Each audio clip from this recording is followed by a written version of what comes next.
Dyer wave. 3. Our anthropology is not derived by human psychology or, empirical data from MIT or something like this. It's derived from the revealed aspect of what we see in Christology.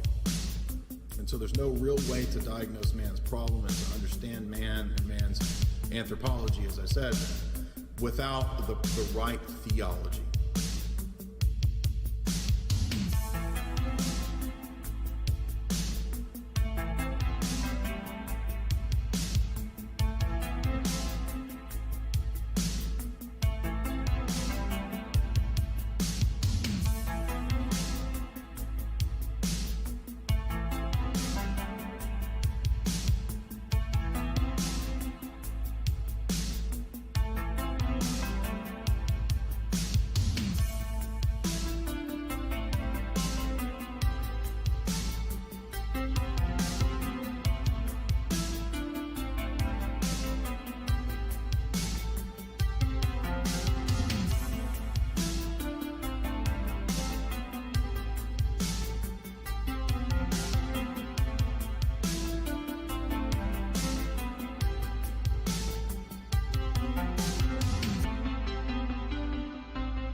Logos is the icon of the Father, and man is the icon of God. All right. Welcome, everybody. How are y'all? Happy John of the Latter Day.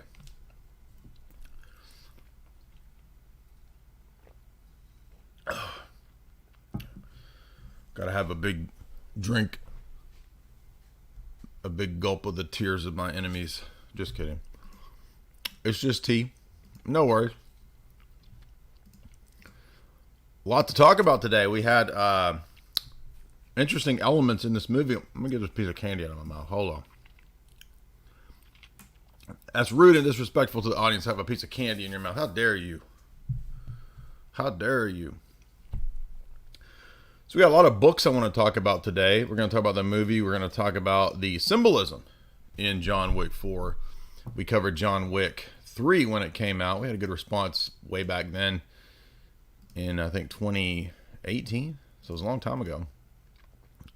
How are y'all doing on this wonderful Sunday? Wonderful Sunday. Did you see the new Matrix movie? It stars Keanu Reeves and Forrest Whitaker as Morpheus. Just kidding. I just went blank. Lawrence Fishburne as Morpheus, the advisor to black-coated assassin Keanu Reeves. What? Yeah, did you notice the seemingly multitudinous Matrix references to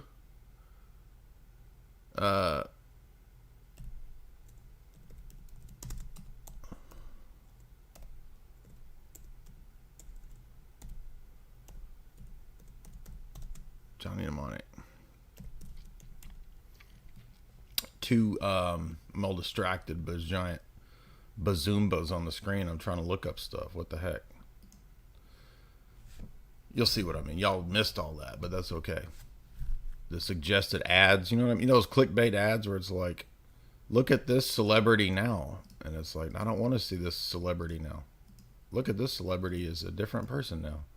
Look at the size of their gazoombas now. No, I'm not interested in that right now.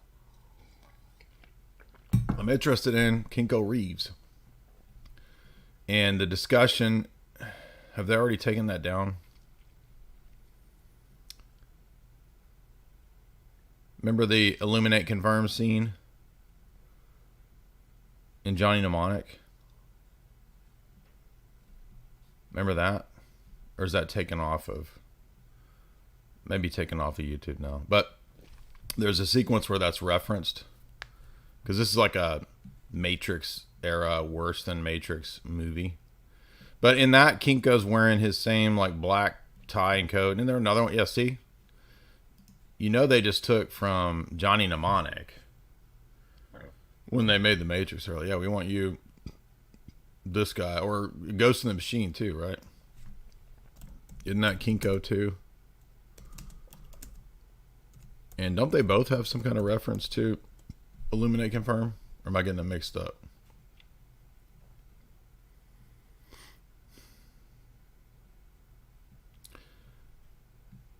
Anyway, we're not here to talk about that stupid movie. We're going to talk about the history of assassinations, assassins, hitmen, and what's going on in the movie, and interesting real-world parallels in the movie, as well as, obviously, the nonsense, Operation Nonsense, commence. We got to debunk a lot of the stuff. I'm going to be talking about a lot of the books and the history of this stuff that doesn't get discussed. When you watch a lot of these videos on, you know, like history of assassins and techniques and whatnot, a lot of those don't go into the details or the real, obviously, because they're mainstream stuff. But I have a lot of books that deal with that. And so we'll be talking about some of those. And sorry if you've not seen John Wick. I will warn you, but I will do a little bit of a spoiler. Spoiler alert. Now, Kinko Reeve in this, he's not, he seems like his focus was on the fight choreography. And they even reference within the movie the similarities between the fight as a dance, because many of the fights happen at dances. So there's still German raves going on, because I think we go to a German rave and I'm like, is this the Matrix Part 3 again? That's the one with the Kinko at the rave, right? And then the rave music and that got used in every conspiracy video ever after that. I can't play it or it'll ding it, right? Y'all know what I'm talking about, right? Yeah, I didn't find it to be an amazing movie. There were some bizarre occult and esoteric alchemical references and French Revolutionary references that are throughout the whole film, which didn't expect that at all. And I did watch the previous installments, and I'm not going to rehearse all of those because we all know the overall story, right? Kinko has a pet hamster, and then somebody comes and, you know, squeezes it or something. Hamster dies, and he goes on a vendetta for the next 3 movies, basically rebelling against the order of assassins that has raised him. Now, it's not the house of the assassins that raised him, because he ends up coming back to that Belarusian Orthodox guild of assassins. What? And it appears that Keanu basically converts to Orthodoxy by the end of the film, although It's like the Belarusian secret society order of assassins version of which I don't know that there is such a thing. However, there are many organized crime syndicates in every country. So there are Albanian mafia, and I'm sure there's Belarusian mafia. There's Turkish mafia, and there's every country has mafia. So I'm sure there's some kind of guild of Belarusian assassins. But what's interesting about this whole trilogy plus one narrative that tells the story of John Wick is that it's a secret society. And this is actually the history of assassins and assassin guilds. And if you know about the Hashashim, then you know this, right? This is at least the general legend about the Hashashim, which I will give a bit of a background and summary to here in a second. But, you know, that's not that's not completely fantastical. And we don't really get a clear indication of what the origins of this secret society are. They just have these old ancient codes and rules that go way back, and it includes, you know, these shadowy Arab figures that Keanu goes and visits in the third one and in the fourth one, right? And it includes, you know, Yakuza, Japan. It includes different organized crime syndicates all over the world throughout the story. And only in this fourth one that I recall do we have the revelation of this particularly quasi-religious element to the Assassins Guild, or the Order, they call it, the Order of the Assassins. Now, where do we get the Order of the Assassins? Well, this goes back to the history of the Hashashim and Hassan al-Sabah, the actual historical origins of Hassan Sabah. Now, I've read a couple books on this. I'm not an expert on it. I don't know everything about Islamic history. I had a history of Islam in college. That was a pretty good overview. And then I've read a couple books on the history of assassins in this regard. And we'll talk about a few of those here in a second. But this ties into the Templars. Everybody loves this tale because the history of the Hashashim ties in with the Templars. And, oh, this is all Gnostic secret societies. And there may be some truth to that. There may have been a Gnostic element to the Templars. I'm not sure. We only have that testimony via what we're told in the Council of Vienne. I've actually read the Council of Vienne, believe it or not. And that would be in here. So we go back to the Council of Vienne in 1311, 1312. And this is the Pope of the time and the King of France, right? It's just still presumably in that very Carolinian, very Frankish papal captivity period. And I want to see who the Pope was of that council. Because if you have the really famous Jesuit set of the ecumenical councils, the Tanner Alberigo set, which is like $200. The first decree of the Council of Vienne is the disbanding of the Templars. So let's take a look at that, because that's pretty fascinating. And I guarantee you most people have not read the actual decrees of the Council of Vienne, and I have. So you'll see that the Council of Vienne here in the Tanner of Alberigo, the first thing, so they really saw this as something they needed to deal with, right? The Templars, right away, let's deal with them. By the way, guys, if you want to support the show, you do so via the super chat function right here in Streamlabs. Streamlabs is where we take super chats now.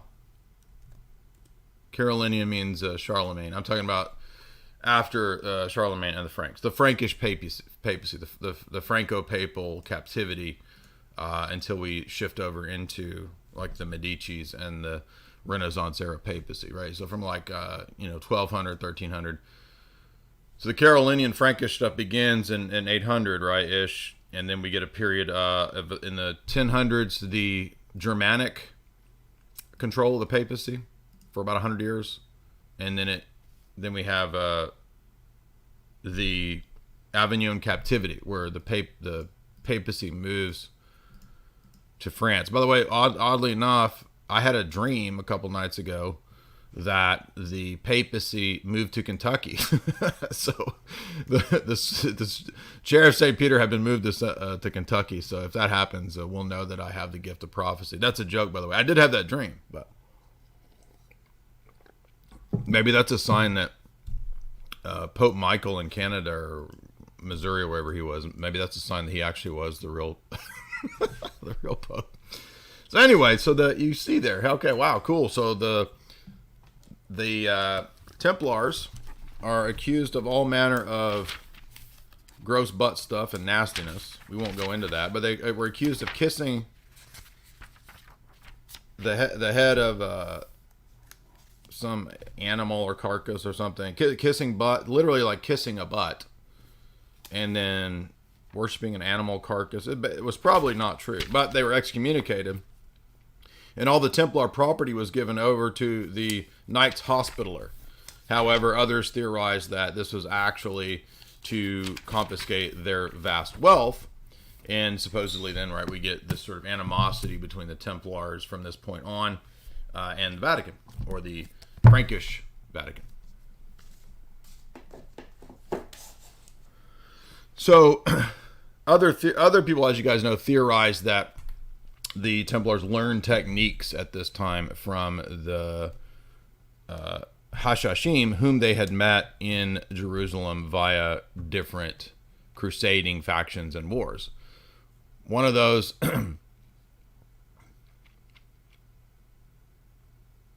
somebody said, Kevin Farrell, $5. Dang, Jay, I hope you're dropping more clips than John Wick on a bag of meth in Belarus. Oh, okay. I got you. That's nice. Yeah. If you thought that the body count in, I don't know, what's the biggest body count movies of all time? Commando, right? Arnold in Commando is like 100. Or Arnold in Total Recall, the Paul Verhoeven Total Recall, right? Get to Mars, get to Mars, get to Mars, get to Mars, get to Mars. That wasn't an impression. That was actually me doing an impression of Arnold and then falling into the repeated loop that the hologram falls into. So a lot of y'all thought that was just an impression. It wasn't. Yeah, John Wick then has now surpassed every body count of any movie ever.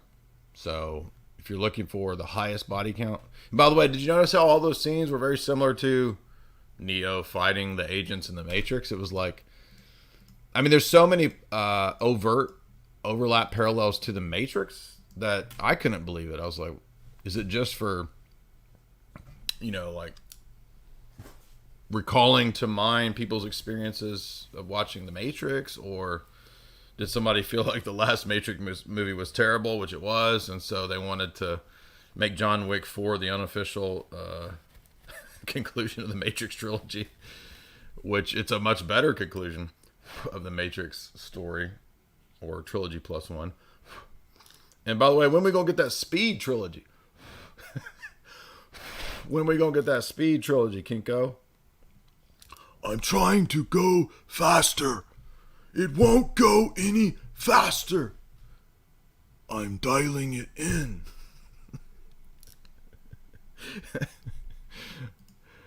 I mean, I have to give props to Keanu because all of the sequences are amazing. Like the choreography of this, and I guess he does a lot of his own choreography in this. I don't know that it's all a stunt, man. I don't really know. I'm just guessing.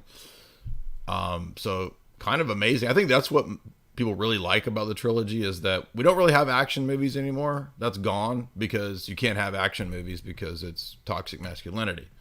So now it's all the chicks that kick butt and the dudes are wussies, right? That's all of Hollywood now is that.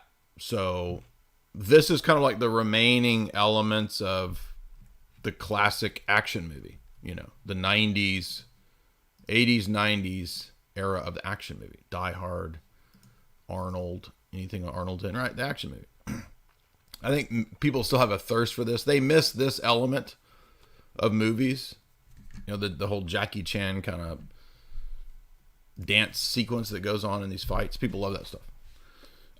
And I think it represents and symbolizes a lot of anger that people have in terms of not being able to express their distaste with society. And so people identify with movies and stories that, you know, show the suppressed hero, dark hero, victim character. And everybody loves a flawed hero. And of course, John Wick is the flawed hero. He is the good-hearted guy who loved his wife and his puppy dog. I was joking about it being a hamster. Nobody stole John Wick's hamster, although you would probably get killed for stealing his hamster too. It was his puppy dog, and so that kicked everything off. Well, and they killed his wife too, right? Or his wife died earlier. I don't remember, but he lost his wife, and then he lost his puppy dog. And the puppy dog was the last straw. And he kind of snaps, right? And that's interesting because there are stories of people who have been trained in assassination techniques and brought into that line of work who were intentionally traumatized by having their pets killed when they were young. And this is part of their grooming process for becoming a hitman or an assassin. Now, I'm not saying that's universal. I'm just saying that there is precedence for that. There is, the literature does discuss this kind of a thing. And I think, especially when you have people who are like orphans. And in the case of John Wick, what do you know? Yeah, we have a guy who was taken in by the Belarusian Orthodox organized crime assassin guild. And I was, you know, when we see that in the second or third one, I was like, are they just trying to demonize orthodoxy further, or what's going on here? And then I was surprised to see in the fourth one that no, he actually joins back with them, and they kind of represent him in the final duel, right, as his sponsors. So the other interesting element is that not only do we go back to the history of the Hashashim and Hassan Sabah for the origins of the Order of Assassins, there's more recent examples of this guild and Order of Assassins in regard to Murder Inc. You guys know that we've talked about Murder Inc. with Albert Anastasia back into, I think, the 30s and 40s, when before this came out, there was a whole guild, right, of assassins that could be called upon during the period before the crackdowns on organized crime. So everybody, I think, knows about this. This is fairly well known. And this doesn't really come out until many, many years later, as is always the case. And we find out that Murder Inc. had been utilized by a lot of people, right? So you might even have intelligence operatives or this older Navy and CIA links with the mafia and organized crime, such as we read about in old school books like this, where there would be, contract out these kinds of things. And there's, the story is that the contract was put out via Santos Traficante for Castro and for perhaps RFK or JFK, right? So there's speculations of involvement in all those events by organized crime. And I think we do have Carlos Marcello saying on tape that, he was glad that they got rid of JFK or whatever. And that's what led RFK to push for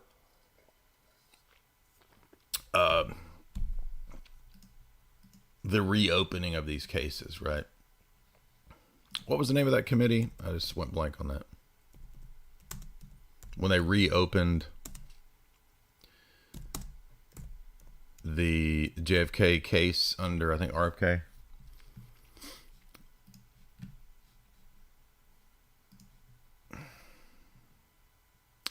So long before, to most Americans, it makes sense that the government would target organized crime. But before RFK, right, there wasn't a whole lot of organized crime. The Kennedys arrived in the Department of Justice. And by the way, they've been helped into their offices via organized crime, mafia, right,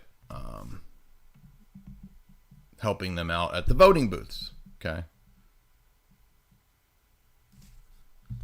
And we've done podcasts on this. This is pretty well known nowadays. Kennedy only gained control of the Department of Justice because JFK was president. This led him to prosecuting and having Carlos Marcello basically shipped to Guam and exiled from the country. And that made people mad. So when he got back into the country, this led to what I think a lot of people think was retaliations. And so I'm trying to remember the name of that committee, though.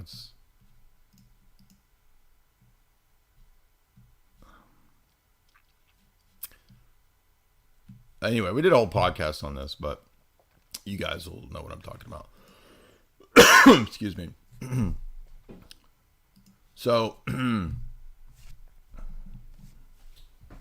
in those cases, right, we have multiple references to the contracting out to other entities for this kind of dirty work.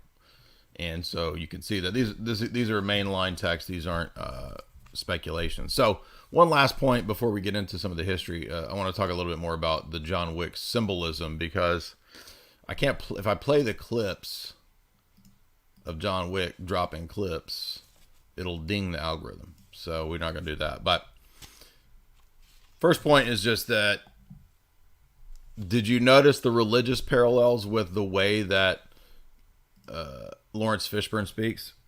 So he begins by the discussion by, in this underground bunker, they're preparing for what they know will kind of be the final battle. And he's down there, and Kinko's over there doing the Beatrix Kiddo training where you're punching until you're bleeding, right? So you got a Kill Bill kind of thing going on. And Lawrence Fishburne's like, I am the way, right? Referring to perhaps Christ, you think, but then you hear the rest of the quote, and it's enter all of you in despair, lose all hope. The Ozymandias quote. So we're getting this Egyptology references of death, burial, and resurrection, and this movie will have a catabasis, of course. The whole movie is themed on death, burial, and resurrection, as many assassin movies are. Of course, James Bond is a trained assassin, and we've seen in multiple of the Daniel Craig installments the death, burial, resurrection motif for the hitman, for the assassin. There's a reference to the creation of the world, and this is essentially a new creation. So even though it's a very goofy and at times very comedic action movie, there's multiple references to esoteric and occultic things throughout the film.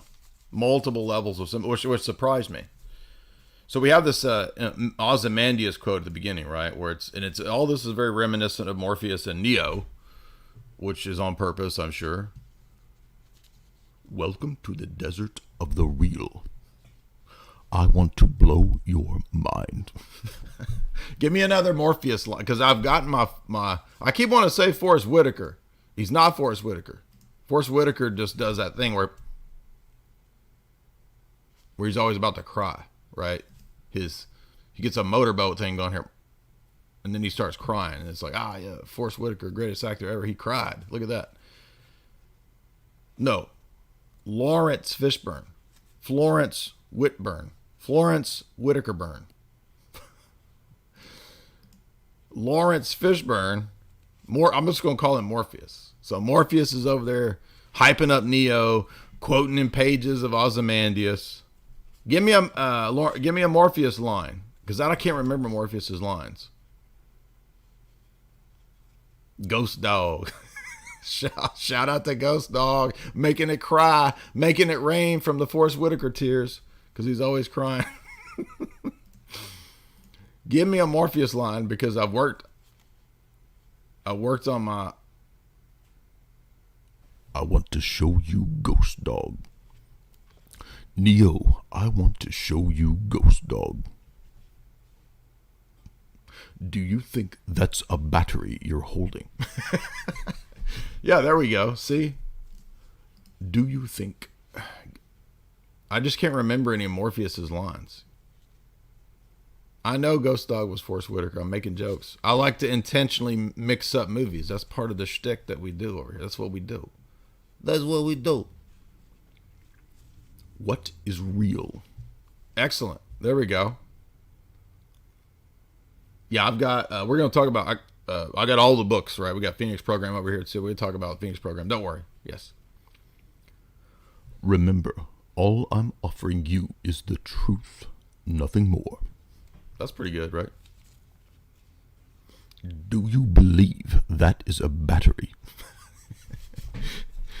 Do you believe that was a real butt you were watching? Oh yeah, Lawrence Fishburne was in Apocalypse Now. Good point. I forgot about that. You take the red pill, you stay in Wonderland, and I show you how deep the rabbit hole goes. That's pretty good. Y'all like my Morpheus? Exactly.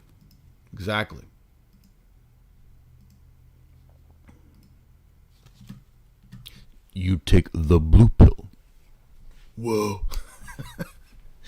So again, Neo was he was focusing on his dance moves because there's a lot of dancing in this, right? And I'm talking about the fighting too. The fighting is all dancing, and the movie makes a reference to that. But I'll put on some sunglasses to do that. Oh, actually, I do have a pair of shitty sunglasses. Hold on.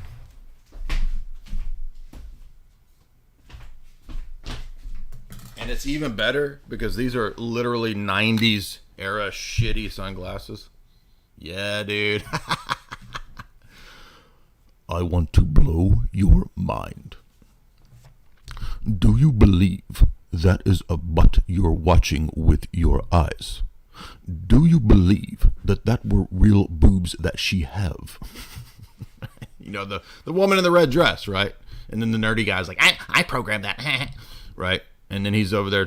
This is the Matrix. This is a construct. Mr. Anderson.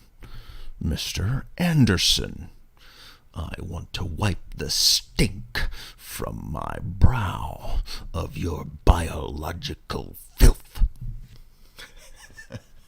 That was Hugo Weaving, right? So if y'all don't know any of y'all seen The Matrix?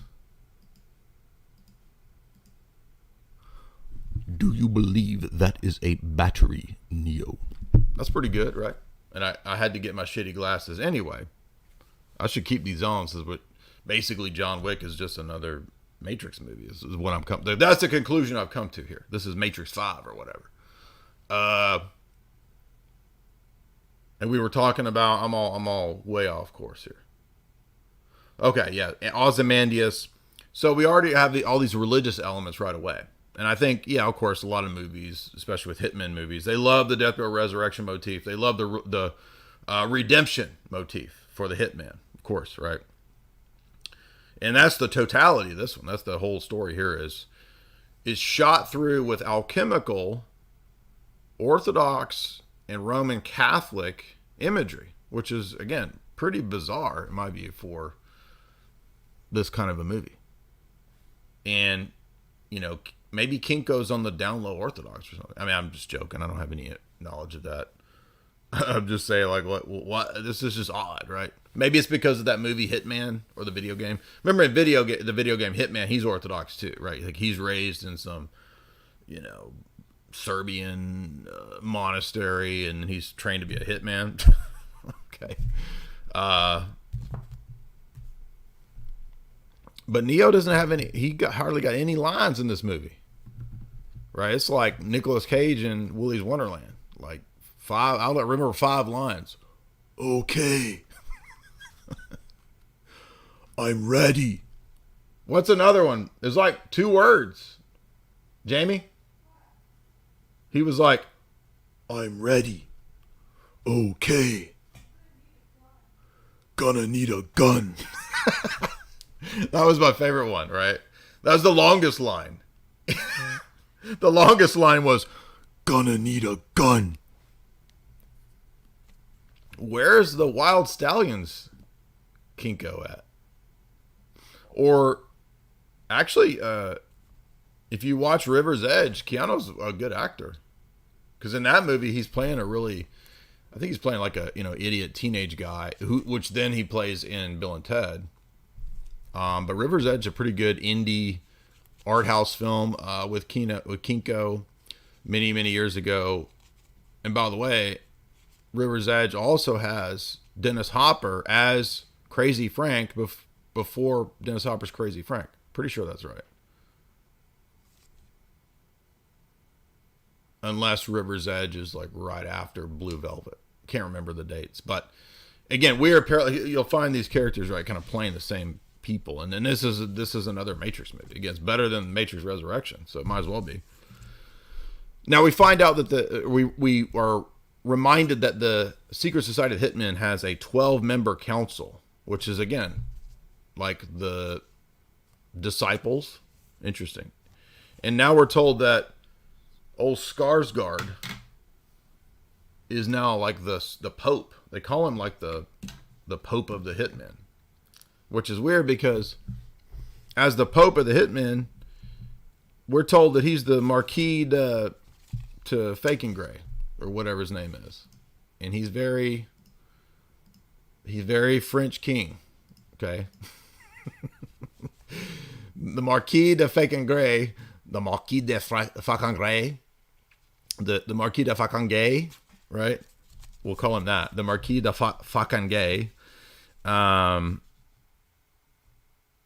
is now the Pope of the Council of Hitmen, and he decrees that it's time to take down anybody who gives quarter to John Wick, because John Wick is just a loose cannon. John Wick is a revolutionary. Here's the crazy part. They excommunicate him. So again, we realize it's a religious society. And it's a decree of excommunication passed on by Skarsgård, right? Would you like some popcorn? Pop, pop, pop. Right, that's Skarsgård. It's Skarsgård. And this leads to the shutting down of the various hotels, which is where the hitmen meet, right? In various safe house hotels or whatever. And so the one that's run in New York is brought down WTC 7 style. Like it looks just like the WTC 7 event, which is interesting. And then we find out that the Japanese order of the hitmen is also shut down, and that leads to a big confrontation. And in the midst of this, we're seeing Keanu pictured more and more like a French revolutionary. I'm gonna kid you not. Multiple references to the French Revolution, and the Marquis de Fakengay is actually, I think we're supposed to think French aristocracy. So we get this monarchy versus French Revolution idea here. And when they have the meeting to decide the final duel, they're at, I guess, the Louvre. And they walk in front of all these French Revolutionary paintings. And then we have that most famous one, the French Revolutionary painting of the woman with her big old boobie popping out as she's hoisting up the revolutionary flag. It's the one that everybody knows. I forget the name of it.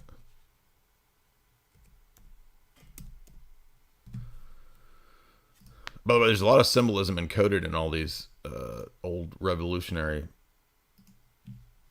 paintings, if you didn't know that, because there's a lot of Masonic symbolism in these. Yeah, right here. We're talking about this one right here.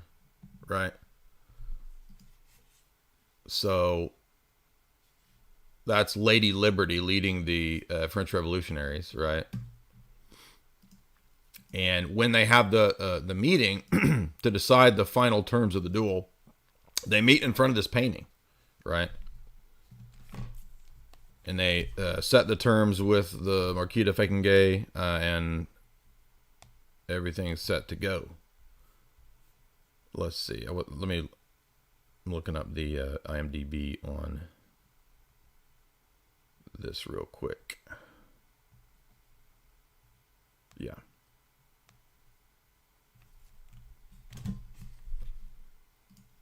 All right. By the way, if you would hit like and share. It's a balmy Sunday. Just kidding, it's not. It's actually sunny. It's a sunny Sunday. Just kidding, it's not. It's balmy. Just kidding, it is sunny. You don't even know now. Now you're all confused. That's called psyops right there. Just psyoped you. Mind war. Psy war. Boom. And you guys know we've touched on a lot of this revolutionary art too in the past. The Marat painting, there's actually kind of Masonic, I think, angles and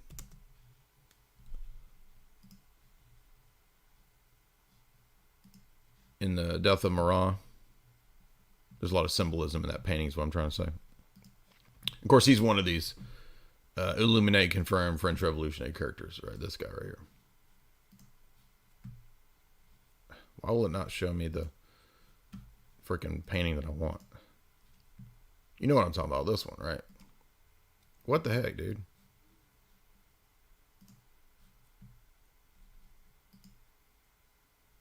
That one. Oh, here's somebody talking about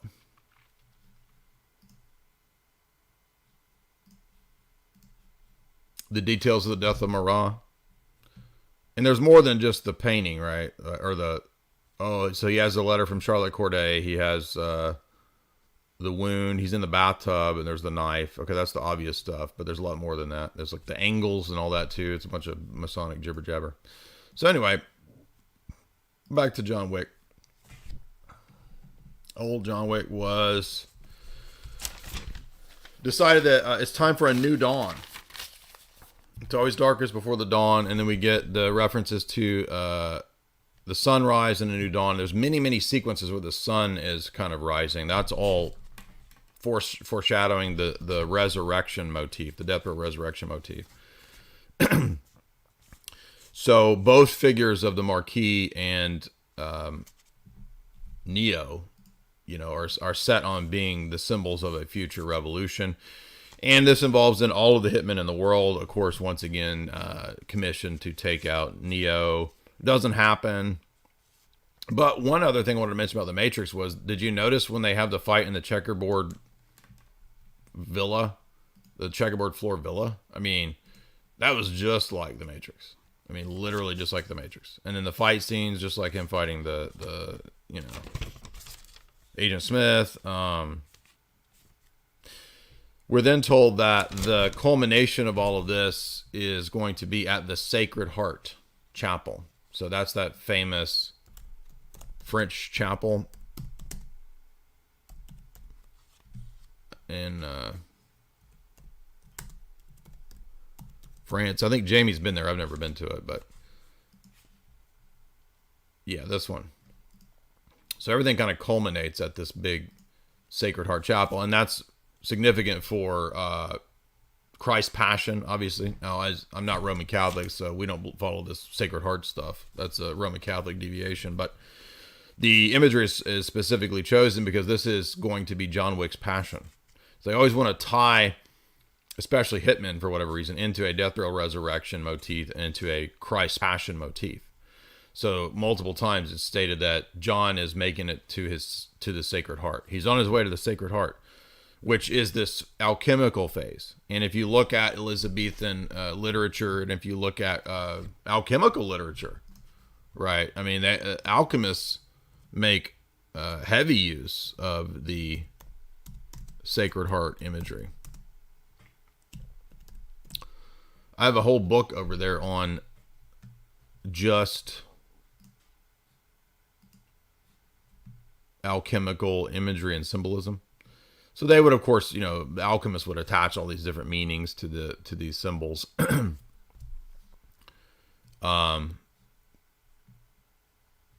And come up with all sorts of fanciful interpretations, and who knows? It's always shifting. There's no one consistent meaning to a lot of these things, but the alchemists did find quite a bit of usage for the Sacred Heart.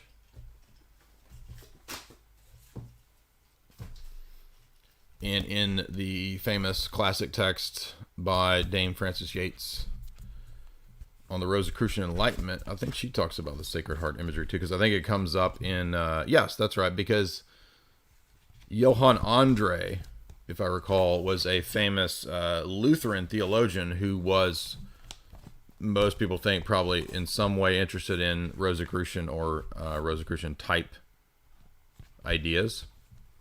And that is why many people think that's why the Luther rose is the same as the Rosicrucian rose. And that is a Sacred Heart symbol. So I wanted to see if she has any specific notes on the Sacred Heart. No, I don't see any notes on it. I know she mentions it in here because it's central to the Rosicrucians, but it's not in the end notes. So, But I've read this book. I read it many, many years ago. It's a really interesting, fascinating take from it's kind of a classic scholarly take on all this. The book begins with John Dee and all that. And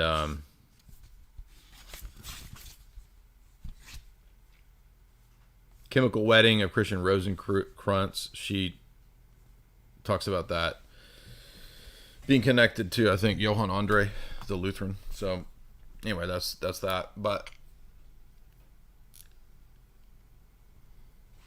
the next references that occur as John Wick is on his way to this. Did you catch the references to Charon and the river Styx? Charon.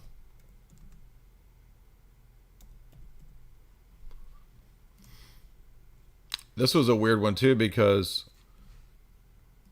Ian McShane, right, is friends with the black dude is his best friend, and he gets killed, right? That runs the Assassin Hotel in New York, and so they show the gravestone, and it's Charon, right? And this discussion is happening as they're talking about that death and him being a good friend, and what does John Wick want on his gravestone? And Ian McShane says, well, I put on Charon's gravestone that he was a good friend. And John Wick says that I want on my gravestone that I was a loving father. That's hate speech, right? Hate speech. And Charon is the ferryman on the river Styx. He's your Uber driver to death, right? You headed over to Hades. You got to take an Uber. Who is it? It's Charon. And he charges 2 gold doubloons that are on your eyes when you die. So that's your Uber driver to Hades right there. And this is all happening as they're underwater in the Parisian sewer system, taking a River Styx boat to the Sacred Heart Cathedral for John Wick to be resurrected. They even make reference to, when the hit is called on it, to paint him red. Again, revolutionary imagery and symbolism. When they get to the final meeting and the sun rises, right, the new dawn, as they've referenced multiple times throughout the film, we have the dawning of a new age, a new era, a new aeon, which in the alchemical sense, right, we're moving to from that chemical reaction passion period to the period of gold. The sun is gold. The sun is the crown. The sun is the philosopher's stone, which is the final stage of that alchemical process. And that's, again, I think that's intentionally pretty clearly in the film. And that's a catabasis narrative, a death, burial, resurrection narrative. Now, the irony, of course, is that, spoiler alert, hit pause if you don't want to hear this, even though there is a kind of a resurrection, because John Wick does come out of the underworld, fight his battle, and then win, he passes away. So it's a death, burial, resurrection, and then a death. But we get the impression that perhaps he has repented, and they say maybe he's in heaven, right? So maybe a Saint John Wick, right? Saint Kinko Reeves. Who knows? And they even say at the end, who knows?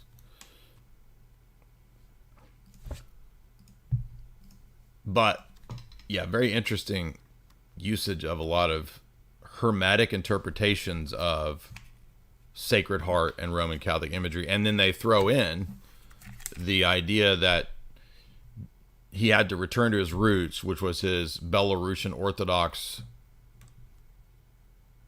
guild that raised him as an orphan, which is odd, but that's all very prominent in the film. Now, they went to the trouble of having like Orthodox priests in garb there, and then somebody was saying and fussing that no, they messed up because it's a Baroque cathedral.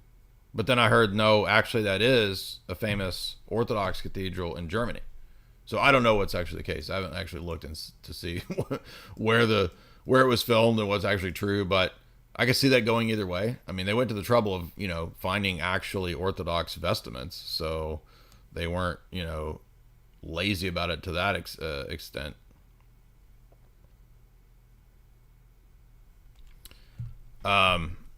Anyway, so thank you for. Where's everybody? Nobody likes this today. No, so where's the super chats? Everybody's being stingy. Remember, I get at least $1,000 million, $15,000 million per live stream, at least. Where is everybody? Well, that's the thing, is like, we don't really get the impression that John, we get the impression he might be repenting, right? Because towards the end, when he's talking to the blind assassin, which is a pretty comedic character, they're in a church, but they're at a Baroque church. So he's repenting there, but he's actually joined his Orthodox group's upbringing, which they make it a point to have him with some Belarusian Orthodox chick rejoining I forget the name of his family. Flirting with Disaster says, I can't super chat in this economy. Hey, I hear you. That's cool. I understand. But hey, we make a living via the super chat. So if you want to keep us on the air, then do so via the super chat function at Streamlabs. Ask your questions. We're going to get more into the history of assassins and hitmen here in a second, and why this is a fascinating subject, because we've talked a lot about geopolitical stuff. We've talked a lot about espionage in relation to geopolitics over the years, but we haven't talked a whole lot about one element in the arsenal, which is assassinations and hitmen and the techniques and strategies, although we did cover it in the Phoenix program talks, because the Phoenix program was a assassin program. So we know there's multiple assassin programs. It's been mentioned many times in the books that we've covered. Now, thank you for that. Appreciate that. You guys even got free Morpheus, free Keanu Reeves, Kinko Reeve, and free Hugo Weaving Agent Smith impressions today. So there you go. All free of charge.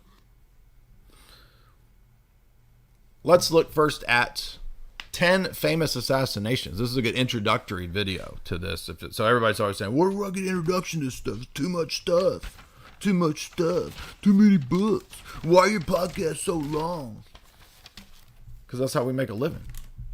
We don't make a living on a 10-minute video. Assassinations. By the way, we've covered, actually, now that I think about it, we've covered more of these than I thought.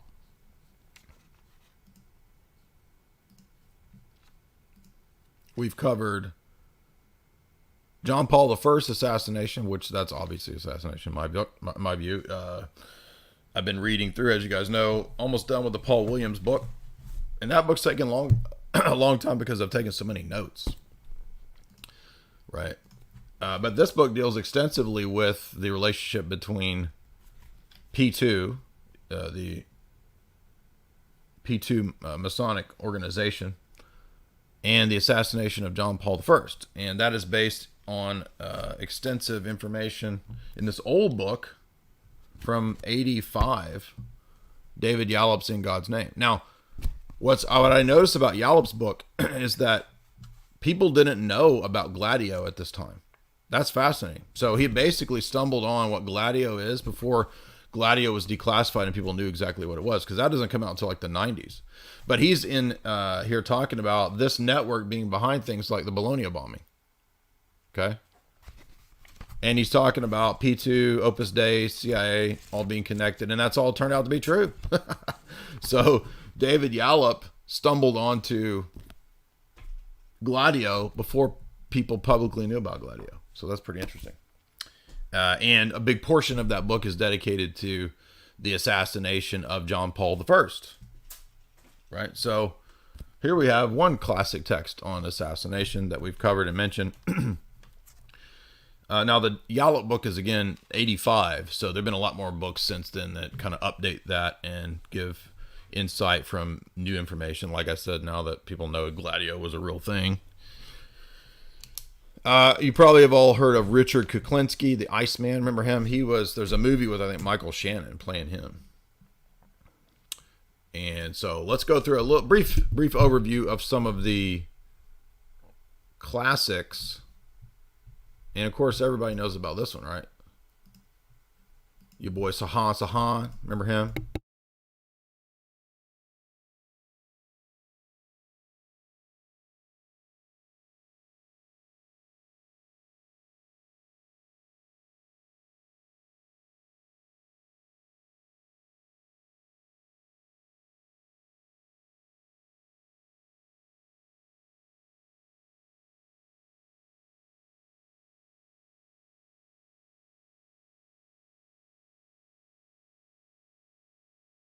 and a selfish country and a compassionate country.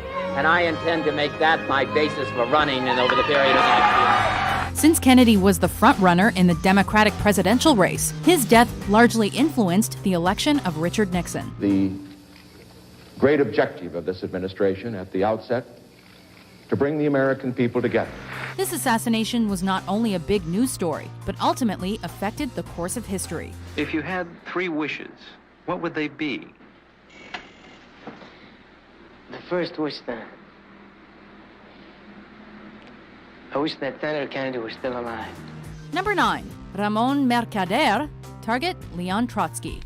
Now it's fascinating, but yeah, I'm sorry, I forgot to flick the alternator audio button there when I played the clip. It's fixed, I know. Yeah, everybody knows about that one, Sirhan Sirhan, right? So that's a classic, and there's a book that is out of print, and I gave mine away many, many years. It was one of the first books I read on this topic, probably in 2006. And you've all heard of it, I'm sure. It's the classic from Jim Keith called Mass Control, Engineering Human Consciousness. So I did happen one day to see it pop up on Amazon as a used copy in really good condition, by the way. It was kind of expensive. I think it was like $80, but it is one worth having because a lot of what he talked about, and he wrote this back in 1999, has kind of been vindicated. Maybe not everything, but he goes through all the MKulture doctors and all the different people who have been involved in these kind of things. And, he's even got a chapter on Kinsey and the different types of MKulture programs like Monarch, Naomi, all that stuff. But there is a specific chapter on Sirhan Sirhan. And he talks about what you heard me mention, that a search of Sirhan Sirhan's room by the police turned up a lot of literature from the Rosicrucian order. A Rosicrucian mail order service was sending him information. Sirhan Sirhan had become associated or acquainted with members of the Process Church. So here we have the Manson element as well. And members of the Process Church were also friendly to Scientology, and apparently he had a brush with one or two of them. According to John Judge, Sirhan had attended parties with Roman Polanski, as had Charlie Manson. And RFK, in fact, dined at the Polanski home the day before he was taken out. So, again, that's just one example of a whole bunch of really wild stuff. The Who in the Sirhan hypnosis scenario, because he claims he was hypnotized, may have been Bill Bryan, president of the American Institute of Hypnosis, who bragged that he had worked for many years for the CIA doing hypnosis, and in 1968 took on Sirhan as his client. Bryan had also been known to have hypnotized Albert DeSalvo, the Boston Strangler. And references to DeSalvo are mentioned in Sirhan Sirhan's notebooks. Interesting. So we can begin to see that there's a kind of background networks of black ops types that were probably utilizing things like these occult groups to network and to train these basically patsies and dupes, right? And that's in chapter 8 of his book called The Manchurian Candidate. Now, that's Sirhan. I think you'll notice there's a lot of the same patterns with Sirhan and others. I don't remember if this, I think it does mention Mark David Chapman, but there's similar patterns with Mark David Chapman. I think we mentioned the other day that he had, in the interview on Jonestown, that there was a connection between him and these evangelical societies, which are oftentimes fronts. He had no job, but he always had plenty of money. And mysteriously, nobody ever asked him why he had all this money and no job. Growing up in France, Ramon Mercader lived under the influence of... Now, this is the assassination of Trotsky. So this is the NKVD assassin, Ramon Mercader, who assassinates Trotsky. His mother, who worked for leftist organizations. Mercader believed in this ideology and was recruited to become a Soviet spy. He was somebody whose name everybody knew all over the Soviet Union and all over the world. And so to Stalin, he was, the fact that he wouldn't immediately accept Stalin's leadership, he was the main threat. Meanwhile, Russian revolutionist Leon Trotsky was exiled after criticizing Joseph Stalin and promoting socialism. He would always come to Trotsky with some half-finished manuscripts that he would ask for criticism of. And Trotsky was very willing to give him this criticism. As a spy, Mercader befriended Trotsky by pretending to sympathize with him. In August 1940, Mercader attacked Trotsky with an ice pick and he died the next day. He hit him in the brain and, according to his later testimony, heard the longest, loudest scream he had ever heard in his life. His death created a setback for the socialist movement and promoted the global dominance of Stalinism. Ramon Mercader spent the next 20 years in a Mexican jail under...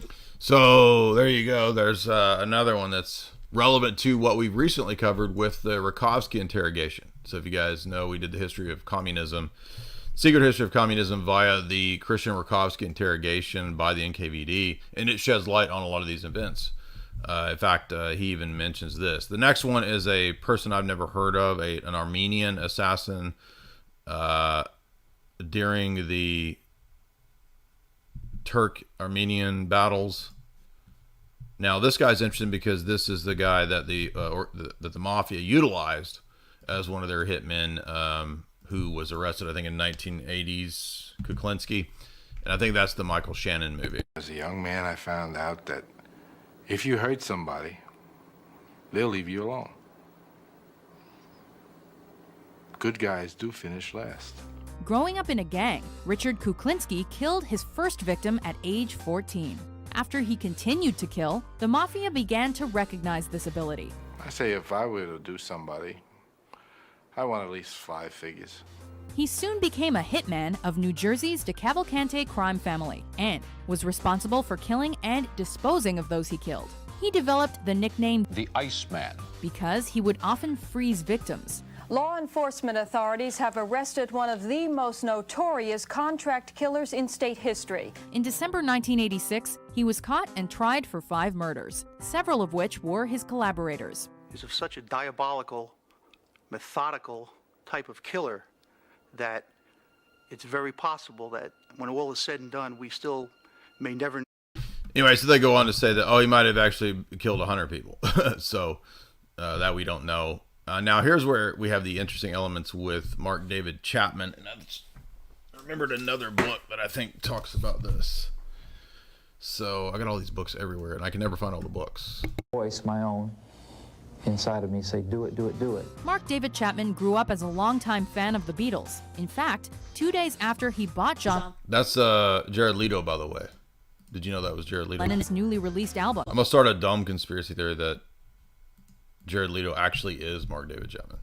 He waited outside Lennon's apartment for an autograph. Later he would say it was as if Lennon had recognized his destiny and had foreseen that their 2 paths would converge. Lennon agreed and also allowed a photographer to take a picture of him with Chapman. However, Chapman remained near Lennon's apartment until the musician returned home later that night. And I just pulled the trigger steady 5 times. Now, to make things more interesting, we've seen with a lot of these famous hitmen or assassins the tie-ins to the occult, right? So we just saw that with Sirhan Sirhan and the circles that he was in. And it's not different with Mark David Chapman because he went and gave a gun and golden bullets, am I remembering this right, to Kenneth Anger before the event.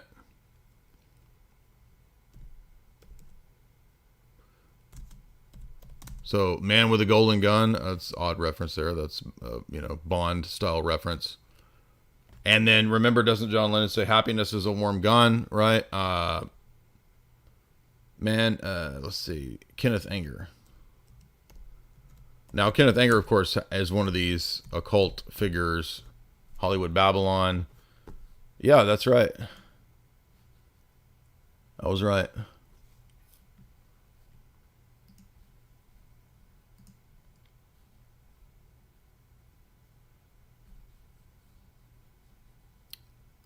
these stupid pop-ups.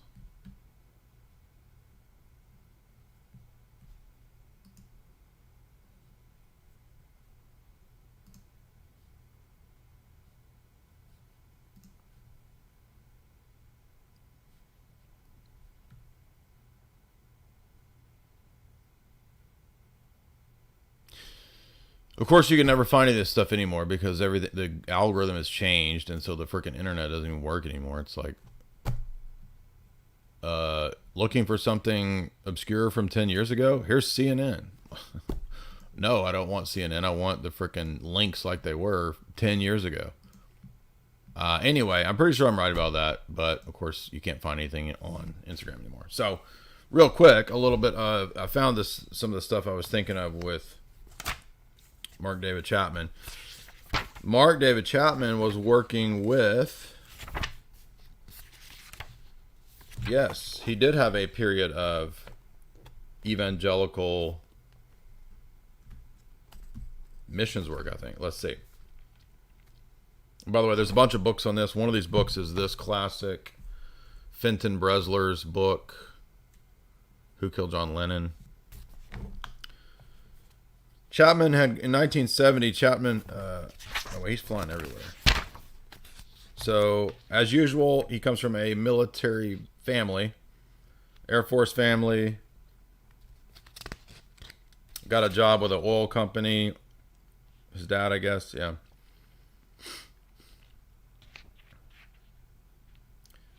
He had, apparently, supposedly had delusions very young, at a very young age, that the stories of the Wizard of Oz were real.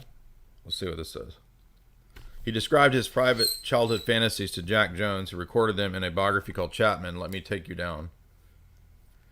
Let me take you down, 'cause we're going to strawberry fields. Nothing is real. Who recorded them in the biography. Anyway, instead of an imaginary playmate, Mark David Chapman made up an entire kingdom of imaginary playmates in his head. He called them the little people, and he was their king. Now, again, maybe he's just a kid. Maybe he's just being creative. But he did say that if the little people in the kingdom dissatisfied him, he would have them all destroyed. He thus began a young fixation with the film Wizard of Oz. And he was enthralled with this movie when he went to New York to go after John Lennon. He also, as everybody knows, and as is portrayed in the Mel Gibson movie Conspiracy Theory, right, had this fixation to buy and read Catcher in the Rye all the time. And of course, Catcher in the Rye has this oft-repeated MK Ultra association because Holden Caulfield, I guess, is a nihilist and thinks that he should be able to decide who lives and dies, this kind of stuff. So it's kind of the thought process of a kind of a crazy dude. It's also interesting, too, that, of course, Wizard of Oz has a classic association with the mind control stuff. Anyway, that's all speculative because maybe he was just really a fan of Wizard of Oz, as millions of people are. In 1970, Mark David Chapman, though, had a interesting series of events. He joined a charismatic fundamentalist church called the DeKalb Presbyterians, which is odd because this youth meeting was sponsored by them, but it was a charismatic youth meeting. It was a spiritual conversion for him on the same day that we had the Zodiac events in 1970. That's weird. There was also one of the killings of the Tate associates that year or that day. Yeah, on that same day. So cult killings were going on at that time that he becomes a hardcore charismatic. He was on his way to becoming a born again, although he had not yet fully made that conversion. However, he then has what he calls a charismatic evangelical conversion. I remember I finally realized what I'd gone through. I was the lowest I'd ever felt. I felt like nobody, nothing at all. So I converted my life. I turned my life over to Jesus. This is evangelical charismatic Jesus. And so Chapman has this period of devout evangelical Christianity. And becomes a advisor to the local YMCA. Right, so he does get involved in these evangelical networks and groups. Chapman worked at the Georgia YMCA, did a series of jobs, and worked for a time at a mental hospital in Atlanta on a floor specializing in people suffering from autism. So, interesting. Mark David Chapman, early Spurg assassin, just like the Ben Affleck movie, The Accountant. Interesting.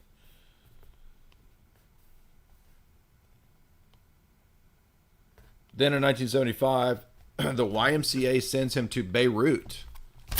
What? Mark David Chapman on assignment by the YMCA into Beirut. Presumably part of Cold War stuff. Oh, interesting. That makes more sense, doesn't it? Beirut had a lot to do with the operations for the CIA at that time in regard to Iran. So that might have been the reasons why there was a need for somebody like him there. Then other people speculate that perhaps Mark David Chapman was in fact a trained assassin. Perhaps he had split personality. Perhaps he was utilized because he had been diagnosed as somebody with these proclivities. And perhaps he's, again, watch the Ben Affleck movie, The Accountant. Jamie and I are going to be doing a Baffleck stream. Baffled by Baffleck.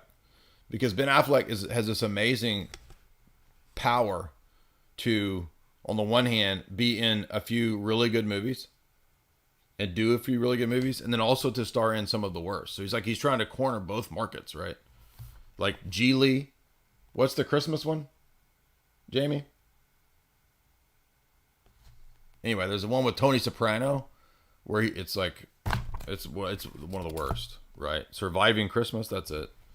Geely, Surviving Christmas. And then he's in a bunch of other stink bombs that are pretty funny. So we're going to have a best of Ben and a worst of Ben. We'll call it Baffleck because we're baffled by it. Anyway. Eventually it turns out Mark David Chapman, I think, yes, he becomes associated with Dan Mitrione. Remember, and I brought this up thinking I was right, going back to like what I'd read 12, 15 years ago. And yes, he was associated with Dan Mitrione, who was involved in those Jim Jones things.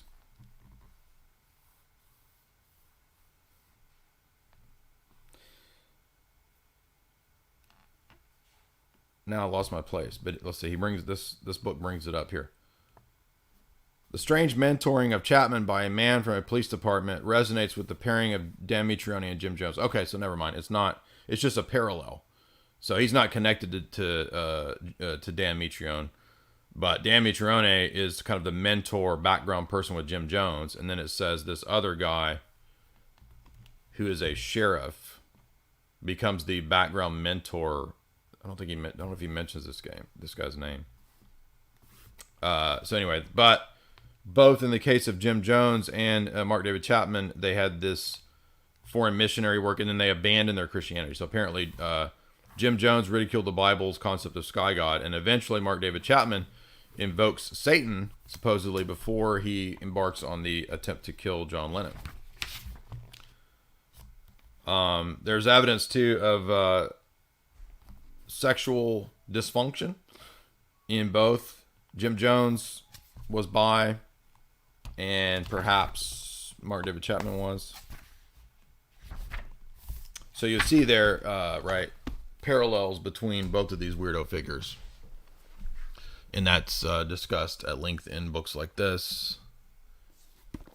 And so there you go. Mark David Chapman is a fascinating character. Now, it is weird too. Jared Leto played him and like went full on method mode, right? Like he actually became a fat dude, a fat assassin dude. And old Jared Leto's out there running a compound on an island. So things are getting crazy. I remember I listened to PsyOp Cinema's podcast on Jared Leto. I didn't even realize Jared Leto had this band that has like zillions of views. Like he's more popular now for this band. I didn't even know this. What's it called? 30 Seconds to Mars or something like that. 30 Minutes to Mars. I didn't even know Jared Leto was in a band. So, but that's how they have an island now. But anyway, I don't think that has anything to do with assassinations. But just odd because he did method acting to literally become a chunky Mark David Chapman. Right? I mean, he looked just like him too. Remember that? I wonder if they have the evangelical element in the movie. That's Jared Leto, dude, looking just like Mark David Chapman.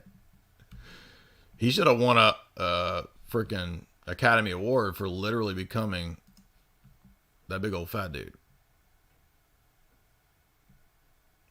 That's pretty wild, dude.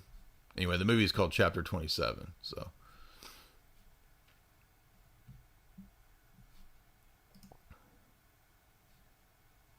What do you think of that?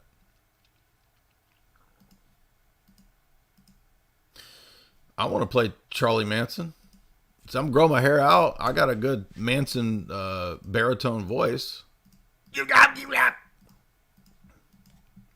And they chose Matt Smith to play Charlie Manson. But play me.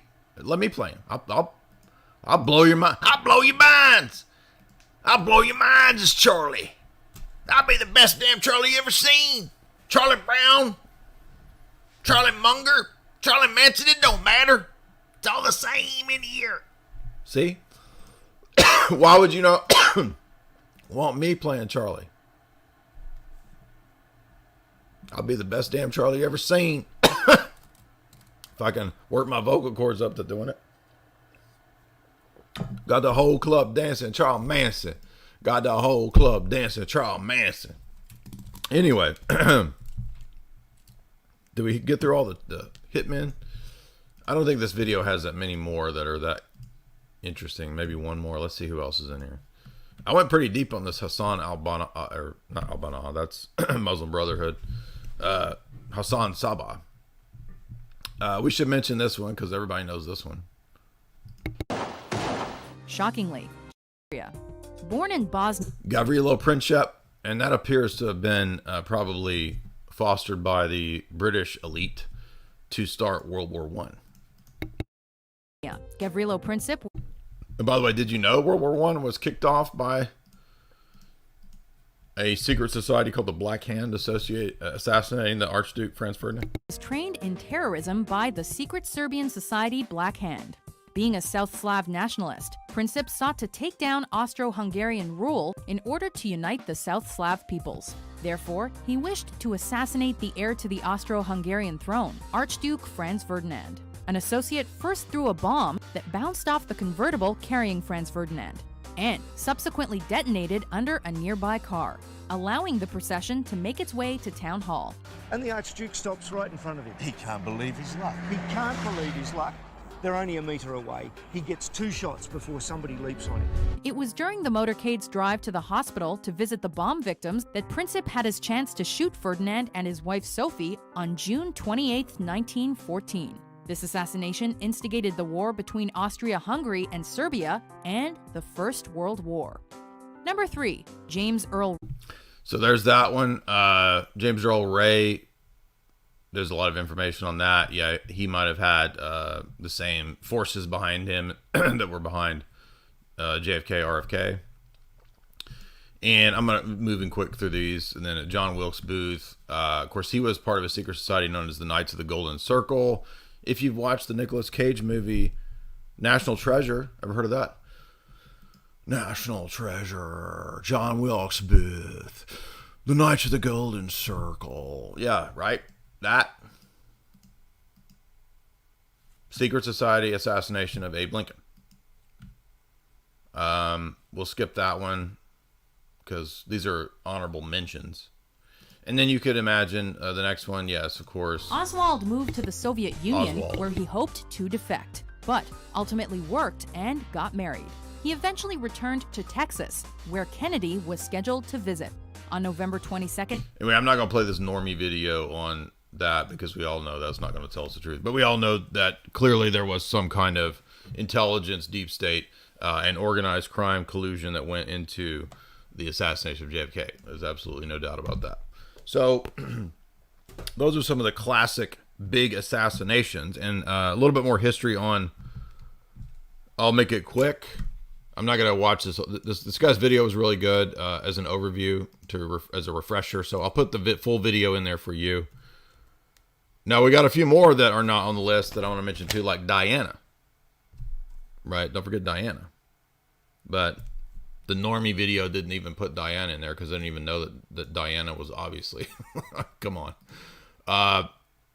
So here's this dude's video on Hassan Sabah. That was a good refresher because I didn't remember any of this. I read about this stuff like in 2005.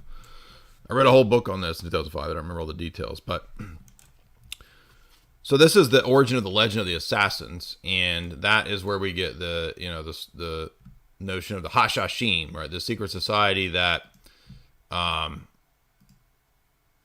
is taking on the at that time the Seljuk Turks, because there's a split between the Shia Muslims in Iran and the Sunni Muslims elsewhere. And so the Hassan Sabah is a Shia. And he has this wild history. The first recorded stories are from a historian called William of Tyre. And in the 1180s, he writes about them having purportedly 10 castles and 60,000 assassin soldiers. 1298, Marco Polo, of all people, is the one that records the famous story, probably a degree of legend involved in this, which is that there was the old man of the mountain. The old man of the mountain is this old dude that had a bunch of babes that he had in a garden up in his castle, right? So he got a thought castle with a little garden where he got them tucked off. And he came up with this plan to recruit young dudes by giving them the good stuff, giving them that opium drip. And then when they were all blowed, all lit, he brought them into the Garden of Delights. And then when they woke up from their trip, they thought they had been to paradise. And he said, aha, if you fight for me, you had a vision. if you fight for me, you will be re-entered to paradise upon your death. Become my assassin and enter the order of assassins. So this is the story, the legend, apparently. Probably some truth to this, though, because this is where we get at least the idea of using drugs to create program mind control assassins, which is probably what happens down the road when we get to future assassination programs. So throughout the life of Hassan Sabah, he eventually takes an oath to the Fatimid rulers. He travels around. He's Persian based, but he travels around involved in all these intrigues, fighting against the Seljuk Turks because they don't want to, as Shia, they don't want to be ruled by these Turks. So he becomes this what are called Nazari, who are a faction of the Shia, to fight against Seljuk occupation. And the Turks don't like this guy because they're Sunni Islam versus Shia Islam. So he starts coming up with these strategies because he's in the minority, and a lot of people they've drawn parallels to Sun Tzu and Hassan's strategies. And one of the things he decided to do was build these high fortress castles, and instead of going to battle, he would send out secret assassins to take out the leaders of his opposition. So he would build these big fortresses with elaborate irrigation systems. He would collect giant libraries. This dude was kind of I'm not Muslim, but this is kind of badass, right? I mean, you've got a giant fortress and you built a freaking library with a giant irrigation system in your fortress castle, and you're sending out assassins. I mean, that's definitely a man of history right there. So, anyway, he ends up being very successful in all this. This attempt works. Target assassinations of the Seljuk leaders. He would never target, women and children, this kind of people, nonsense. He always went after the leadership of the opposition. And supposedly, one of the first famous hits was he sent a spy under the cover of being some kind of mystic, like a Sufi mystic or something. And the mystic went and took out one of the Seljuk Turk leaders. This then sent terror throughout the opposition. So it's in many ways one of the first terror network campaigns. And the stories are, at least, we don't know if this is true, but he then sent out about 75 more assassins to take out Turk leaders. This then led the Sunnis to hate them with a passion, and then they came up with what's probably a pejorative, calling them the Hashashim, or the druggies. But, I mean, were they always stoned? Well, that doesn't really make sense. You're not going to be a very good assassin if you're over there with Cottonmouth trying to, find where the Pringles are stashed, right? How are you going to be killing people and, at the turn of a knife when you got munchies? So they probably weren't always drugged up or literal druggies, but they may have utilized that drug technique in programming or tempting or luring in the prospective assassins. So after all this, he ended up being pretty successful. They kind of built a network of fortresses. One of those that's really famous is called Masyaf. This is the fortress where the old man story comes from, of the old man with the Garden of Delights. And whoever was the guy in this fortress is apparently where the Templars come into the story, because they at one point visit this fortress. Now people think, oh, well then wouldn't the Templars be fighting them? Well, not necessarily, because the Templars would be more interested in the larger Sunni Muslim opposition, Saladin, this kind of stuff. That's who they fought. Whereas they would potentially find commonality in war, right? My enemy's enemy is my best friend type of situation, where they could actually have an alliance perhaps with the Hashashim.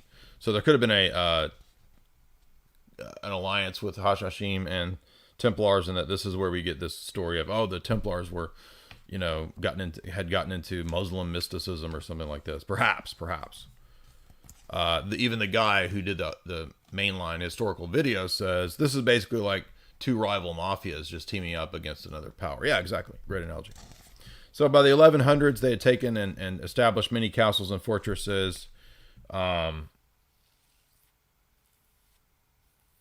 Seljuk Turk leader Tapar in 1105 coordinates an attack on Hassan.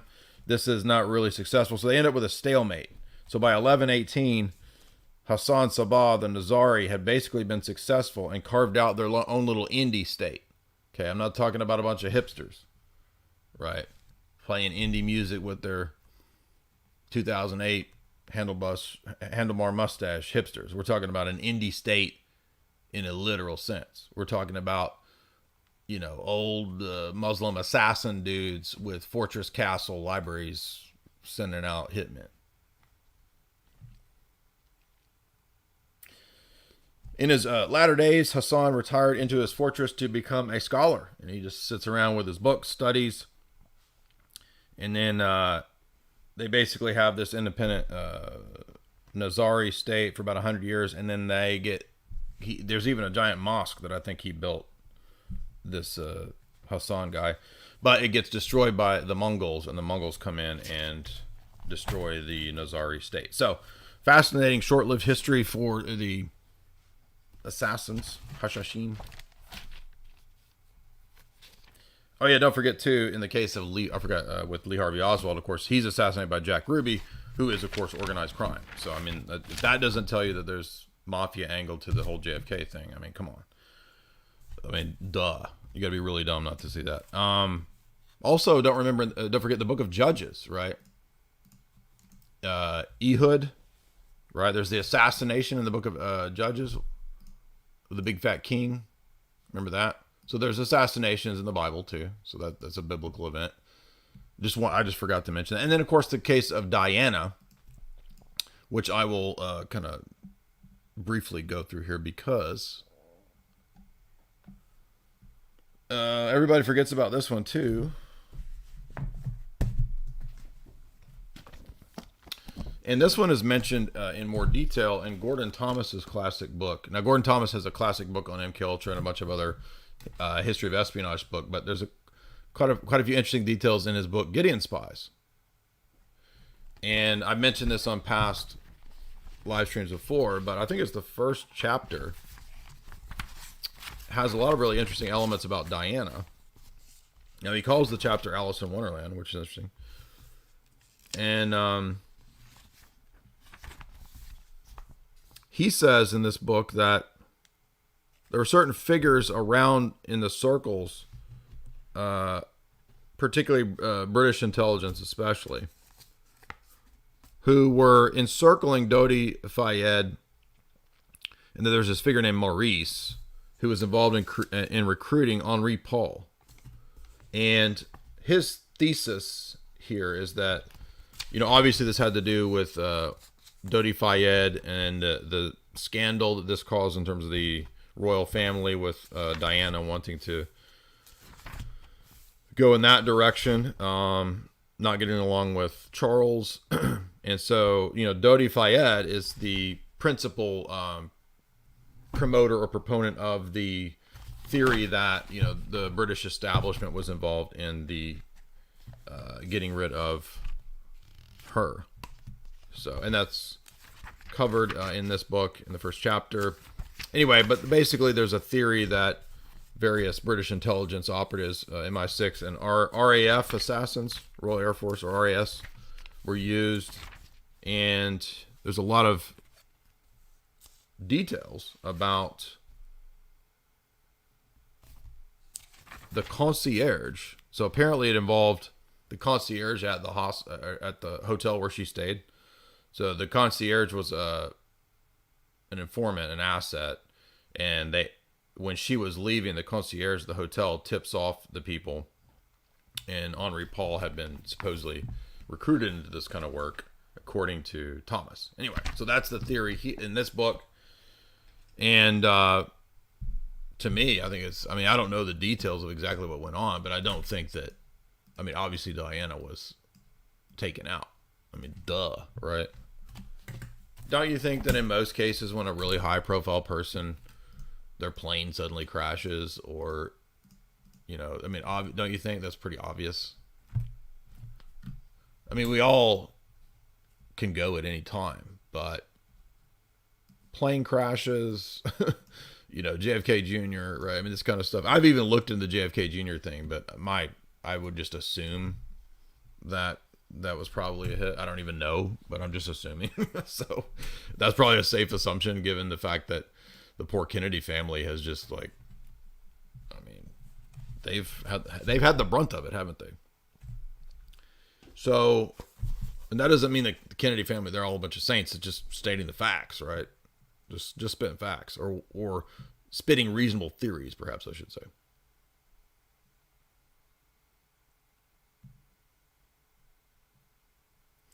So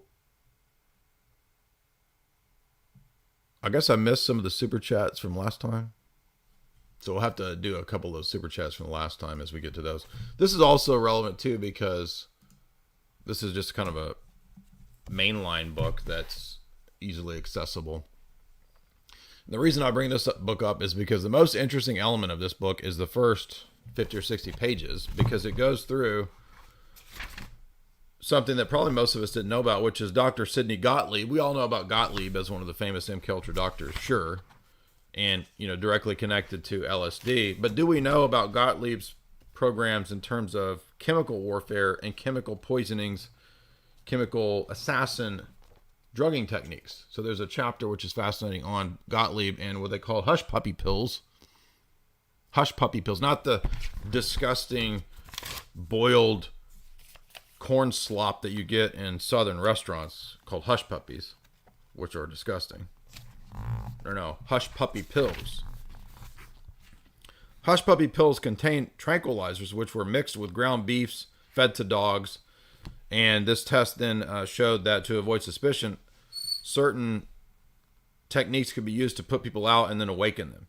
And then it talks about Dr. Frank Olson and famous people who died and were connected to the MKulture programs. But what my point here is that, so do you think they were just working on these to knock people out and wake them back up, or do you think they were also developing zillions of ways to assassinate people? Well, of course they were. And that's what this book goes on to talk about, which is We all know about the heart attack. We all know the heart attack gun, right? Don't tell me you don't know about the heart attack gun. That's class. I put that on Twitter the other day. CIA heart attack gun. We all know about that, right?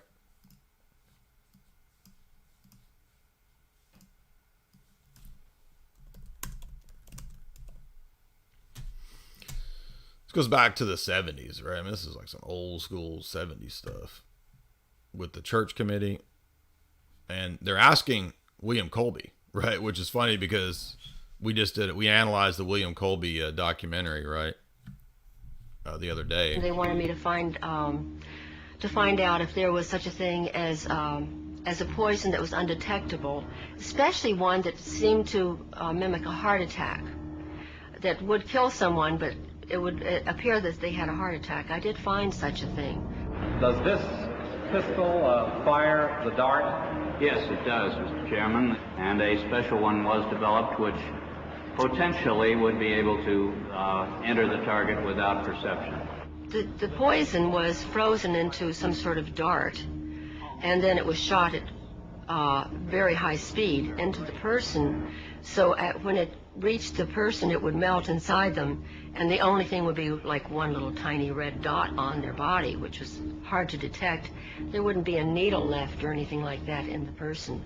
But also the toxin itself would not appear in the autopsy? Yes. That's Barry Goldwater, too, interestingly enough, who wrote pretty vehemently at the time against the CFR and the Trilateral Commission. So it's funny because Barry Goldwater's there looking through the CIA heart attack gun. So that there was no way of perceiving that the target was him. Have you brought with you some of those devices which would have enabled the CIA to use this poison for? We have indeed. For killing people? The round thing at the top is obviously the sight. It works by electricity. There's a battery in the handle, and it fires a small dart. And the dart itself, when it strikes the target, does the target know that he's been hit and about to die? A special one was developed which potentially would be able to enter the target without perception. As a murder instrument, that's about as efficient as you can get, isn't it? It is a weapon, a very serious weapon. So that's William Colby that he's talking to right there, saying it is a serious weapon. And we had a great show that didn't get hardly any views, where we covered the documentary made by William Colby's son, The Man Nobody Knew. Highly recommend watching this documentary because it goes into the history of what was going on in Rome during the Cold War, and it touches on Gladio. And obviously Colby had a key role in Gladio for sure. I mean, he was the go-between to the CIA and the Vatican at the time, Pius XII. So he's the one that insured the $40 million to the Vatican from the CIA at the time. Anyway, so as I mentioned, this history of CIA trickery book goes into various techniques of poisons, the development of various poisons, and the attempts to assassinate Patrice Lumumba and Castro, right? Operation Mongoose. Yeah, these are well known. Everybody knows about these. One example is a tube of poison toothpaste that was inserted into the toiletry kit of President Patrice Lumumba in 1960. However, this plan was rejected by CIA Station Chief Larry Devlin.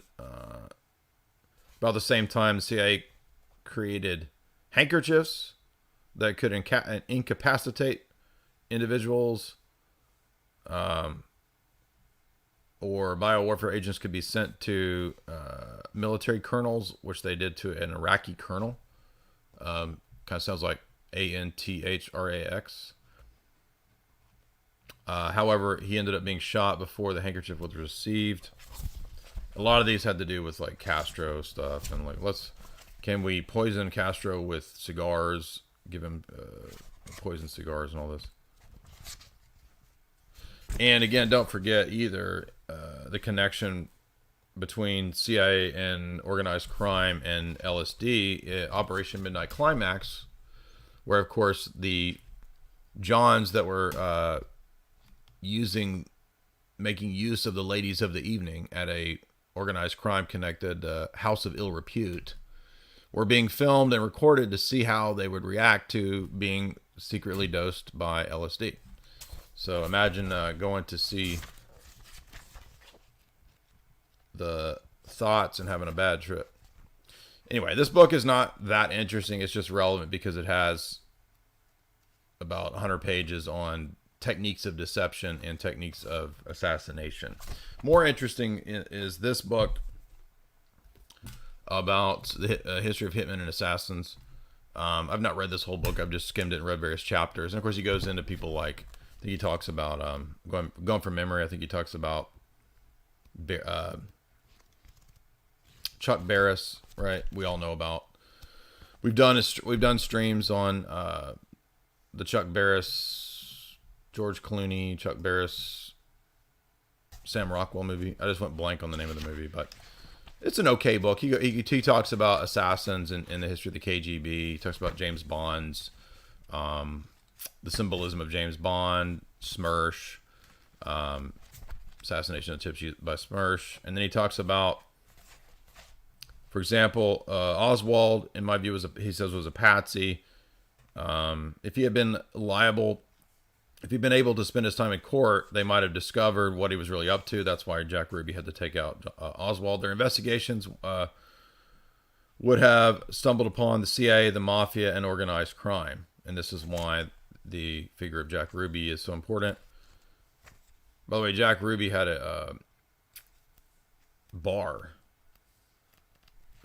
strip club that Oswald was associated with for like 2 years.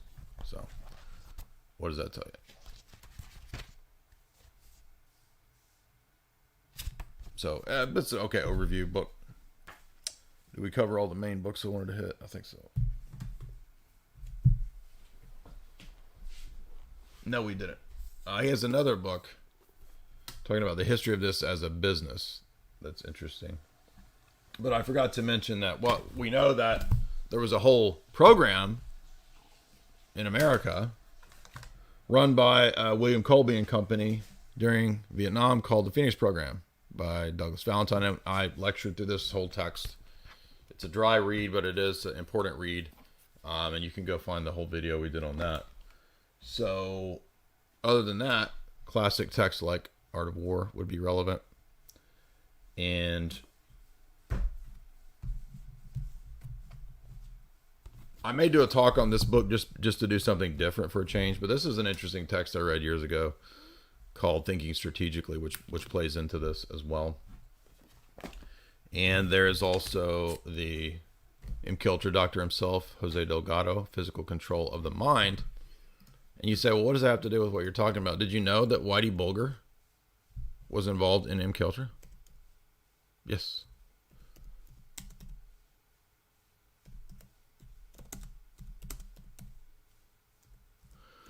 If I recall, it was doing LSD. Yeah. Yep. So there's the AP, not a conspiracy text, AP.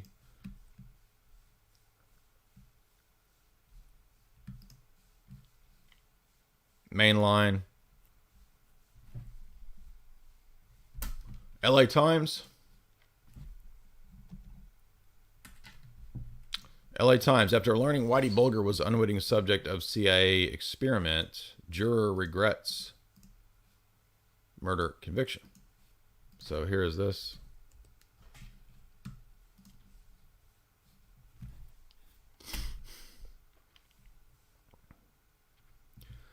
So, of course, Whitey Bulger was a hitman involved in the Irish Mafia.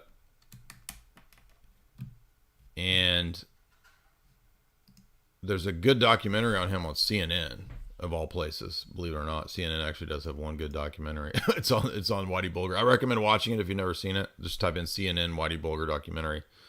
But there's also a really good movie that had, was it Jeremy Renner?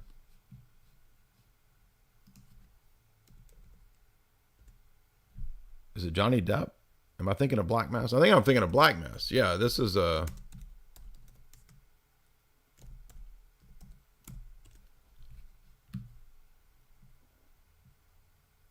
Yeah. So the Johnny Depp movie where he plays Whitey Bulger is pretty good. It has Joel Edgerton in it. That's what I was trying to think of. If you've never seen that movie, I do recommend it. It's a pretty good mafia movie. And I don't think there's anything too outlandish. But it gets into the nuances of, you know, him being cajoled into some degree of I think, FBI involvement. So that's worth checking out if you've never seen Black Mass. But it doesn't, I don't think it mentions anything to do with MK Ultra and LSD. But it says he regrets that a cache of more than 70 letters Bulger wrote from his prison describe unwitting participation in CIA experimentation with LSD. A desperate search for mind-controlled drug in the 1950s, the agency dosed Bulger more than 50 times when he was serving his first prison stint, something that was not brought up in the trials.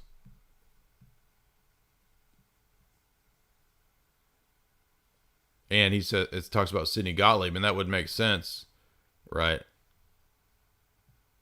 It would be somebody like Sidney Gottlieb for sure.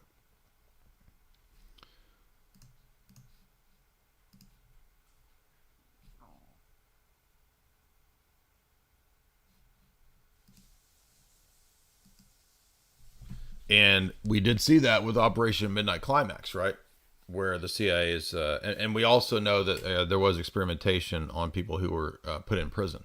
So there is precedent for that. So don't know if it's true, but it is an interesting angle to this theory. Okay, so I think we got all the assassins. Did I have any other notes? I don't think I have any other notes. So if you want to support the show, do so via the super chat function, and we will get to your questions. Remember that you have to... This is also if you're looking for female assassin movies, because all the movies about assassins now, except for Kinko Reeves, have to be female assassins. So here's a top 10, I think, female assassins movie list. I've not seen the first one, so I can't comment on that. Colombiana is pretty good, with Zoe Saldana as a hit woman. It's pretty good. Let's see. What's the next one? Oh yeah, Anna. We did analysis of Anna. I thought it was actually okay because Luc Besson loves to do these female hit woman movies. It's not, nothing's gonna beat La Femme Nikita. That's his best movie, but Anna was okay. Salt is a garbage movie, but obviously propaganda. Don't know what this one is. And eliminates enemies after the former assassin. Black Widow, yeah, we did a whole breakdown of Black Widow. She's again one of these. Atomic Blonde was not terrible, but also not that great. Hannah, we did analysis of Hannah. Decent movie. Don't know what this one is. And then of course, yeah, La Femme Nikita is probably the best of these. And we did a whole breakdown of that movie as well. So there is La Femme Nikita. Kill Bill. I guess she's a hit woman, but it's not really. It's kind of a cartoonish take on hit women. All right. Thank you for those super chats. Hopefully you enjoyed the history and breakdown of assassins. Last live stream, I think I missed this question. Orthodox Mafia. Did I do that one? How do we, as church members, bring Orthodox under one jurisdiction? We don't want to do that. I can't answer for him, but I feel like he would probably agree that if we had one jurisdiction, everybody would be put under the EP or GoArc, and that would be a nightmare. Thank you, Father John, though, and thank you for Father Joseph Honeycutt. Jay, come to Houston. I've been to Houston a couple times. Ray, $5. I was wondering if you had any advice for me. I'm in the process of converting from Roman Catholicism to Orthodoxy. My family have rejected me. Well, remember that your reward is 100-fold, millionfold in heaven. So, blessed are you. I do not expect this. I'm a full-grown adult. Yeah, a lot of people have their attachments because it's, they see it as like a family thing. I don't see it as a family history thing. I mean, it has a familial and historical element to it. But theology and the truth of the gospel, or the falsity of the gospel, the truth of God's existence, the falsity of God's existence, that has nothing to do with your background. It's either true or false. Either Roman Catholicism is the path or Orthodoxy is.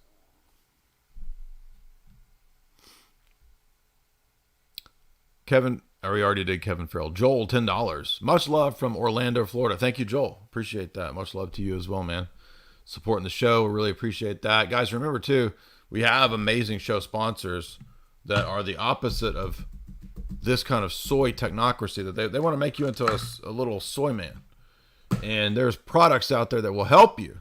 They're not miracle cures, nothing like that.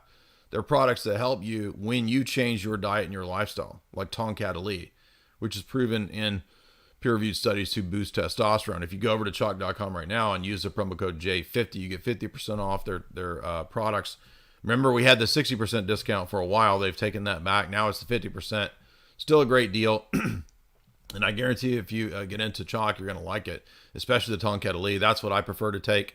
I do take breaks from the Tonkat, and I'll take something else for a while, like She Legit or like the Seven Wonders. And that's so I don't get like my tolerance built up to one thing, and then I come back to the Tonkat. So it's good to kind of rotate through these and see which ones work for you. They have great products that work for women very well, like Irish Moss, which is great for hormone imbalance. She Legit, great for mental focus and clarity. Action 2.0 for boosting your overall energy levels. I mean, they have it all. So head on over to chalk.com. Use the promo code J50 at 50% off. JAY50, JAY50. If you want to get recurring subscriptions, 53% off. J53 Life, J53LIFE, J53LIFE. Promo codes are listed in the show description. And be sure and make use of that. Also, the chocolate, a great super food additive to your daily smoothie regimen. So remember to support us over on chalk.com. Also, our show sponsor is autonomy, right? What kind of autonomy? The good kind of autonomy. Being self-sufficient, being able to understand and learn about the world on your own. I don't know why it's not coming up, but Grand Theft World, right? Head on over to Grand Theft World. Richard Grove, Grand Theft World over on Rockfin, is our show supporter and sponsor. They will be doing a live stream tonight. And as you guys know, Grand Theft World goes on for about 7 hours. So if you don't have any podcasts to listen to, well, now you do. You got about 7 hours to listen to. And then you got a whole backlog of a zillion more hours. So head on over there. Subscribe to Richard on Rockfin. Everybody, by the way, on Rockfin has free content as well as paid content. And the great thing about Rockfin is it's a free speech-based platform where if you subscribe for free, you get access to infinite content. But if you want the really edgy, hard, deep stuff, then subscribe to the paid element of Rockfin. And that gets you access to everybody's paid content. So isn't that a genius idea? One payment, access to all of the paid content. So it's not like Patreon where you pay $10 and you get access to one person. On Rockfin, you pay $10-15, you get access to everybody. I think it's 15 now, but that gives you access to everybody's back catalog, including my own. I have a lot of material that is quick. It goes up quicker on Rockfin, but the same materials are also more materials at my website.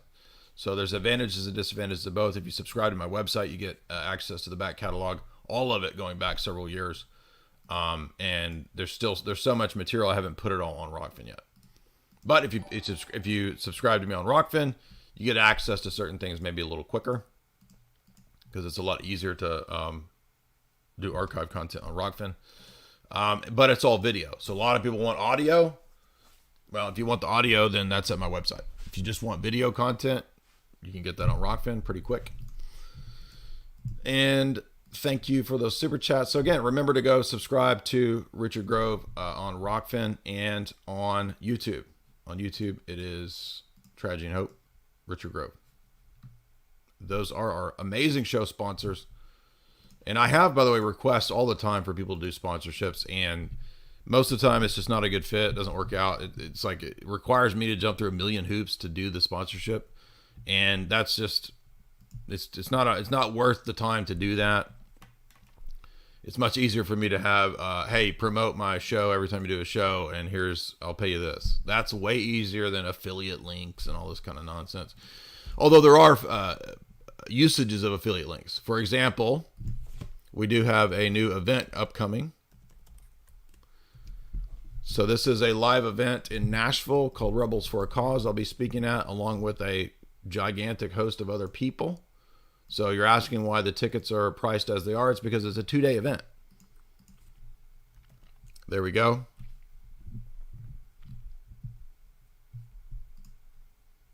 Two-day event. A lot of these people I don't know, not being a douchebag, like, who even are these people? No, I'm just saying I literally just don't know who they are. Like, who is this? Jamie Hanshaw. Never heard of her. Just kidding. We got Zach Zek, who is, I believe, a guitarist. We got, why are they calling me Zach Zek? That's Jay Dyer. No, I'm just kidding. They got Jay Dyer, Jamie Hanshaw. Everybody knows Ryan Christine, Last American Vagabond. Everybody knows Mel K. Been on there with her. Not familiar with Kevin Jenkins. We've definitely seen Dr. Marble on AJ, Lord Voldemort. Steve from Slow News Day. We know Steve, cool guy. Not familiar with Craig Pasta. Etienne de la Betois. Mike Winter, DJ. Susie Olson Corrigan. We know John Klychek. We had him on. We had a great conversation, I think, a couple years ago. His book, School World Order. So definitely a cool guy. I don't know Mark Gober, Kathy O'Brien, Justin Deschamps, Matt Baker. You've all seen him with Lord Voldemort getting Mad Baker. Don't know Shelby Thompson or Heather Pyle. Don't know Corey Haig or Kenny Pellerintano. Courtney Turner, we've been on with her. Scott Armstrong of Rebunked. Met Scott. He's a nice guy. Frank Kavanaugh. Don't know that guy. Don't know about Faithless Town. Oh, he's the former Filter bassist. Interesting. Okay. Joseph Arthur, musician. Not familiar with him. Needy, inspirational pop star. Tim Thompson, musician. So I got a lot of musicians. Alex Strenger, the notorious white boy rapper. Well, that sounds fun. Maybe I'll have to pull out some of my hits and blow all these people away with my cringecore. So I'll be presenting here. Not exactly sure what I'm going to present on, but it'll be fun. I can guarantee you that. I might just do an entire cringecore music set and then run off all the musicians. So then what are they going to do? So if you do want to come to this event, if you look in my community tab, I put the link for my affiliate, which I don't remember where that is. So I'll have to pull it up for you guys here. If you want to come to this 2-day event, there is an affiliate code right here for the tickets somewhere here. Here we go. And I think she's adding more people on too. So it's like there's going to be even more people coming. So, and then our event, by the way, in California is, I'm still working out the details with you know who. I think he's going to do it. If it doesn't work out, we're still going to do it in California. And that'll be right after this. I still don't know the exact date, but our California event will be in July. So we got this in June, and then after this will be our tour, our live event. So Jamie and I have had a blast. We did Nashville. We had a ham fart event. We did Nashville, Orlando. We did another event in Nashville. We did Austin with BG Cumby. And next up,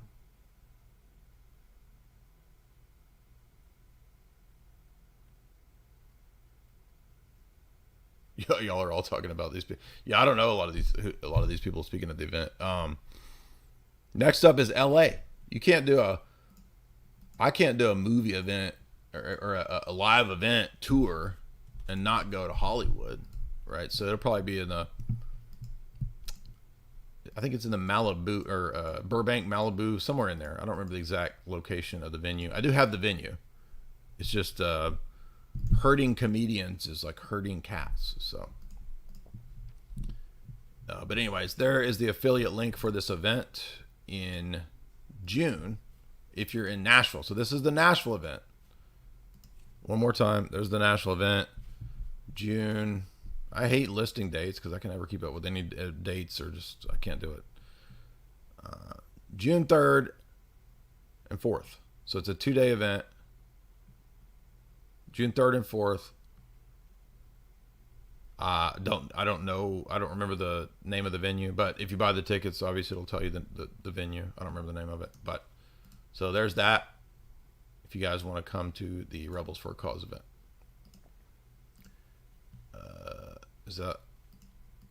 We got more super chats here. We got Nat J, $5.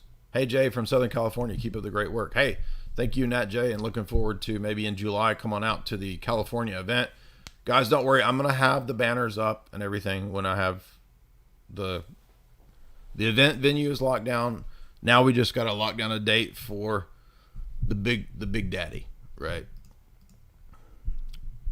Our big daddy's said he's going to do it, but it's just herding comedian cats. Getting the dates is a challenge because everybody's busy, which is good because that means we got a big name Papa coming. We got to lock it down. It takes a while to get that locked down, but that's why we're starting 3 months ahead this time. The other events that we did, I think we gave the events like 6 weeks. Well, the good news is the California event, we're like 3 months ahead because I knew that it was going to be difficult to try to schedule this stuff. So I thought we got to do it as quick as possible.